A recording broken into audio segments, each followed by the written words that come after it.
వంకాయలు, పెరుగు, ఇవ్వండి పచ్చిమిరపకాయలు, ఉల్లిపాయలు, దానికి కావాల్సిన పదార్థాలు టమాటాలు, వెన్నపూస, జీరా పొడి, పెరుగు, పసుపు, కారం, ఉప్పు, మినపప్పు, మెంతులు, ఆయిల్ అండి. ఇది వేద్దామండి కొంచెం సాయి మినపప్పు అండి, మునక్కాయ ముక్కలు.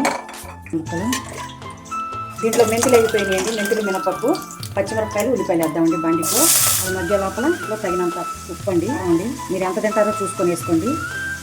జీరా పొడి, మీగడ, పెరుగు ఫ్రెష్గా ఉండాలండి. పెరుగు ఇలా కలిపి పెట్టుకోవాలి. టమాటాలు వేస్తున్నాను చూడండి. వేద్దామండి. ఇవ్వండి అల్లం వెల్లుల్లి పేస్ట్ వేస్తున్నాను. ఇవ్వండి పెరుగుని, వంకాయలు, మునక్కాయ కలిపి పెట్టుకున్నాం కదా, మసాలా అదంతా వేసి ఉప్పు కారం అన్నీ వేసి అది వేసేస్తున్నాం చూడండి.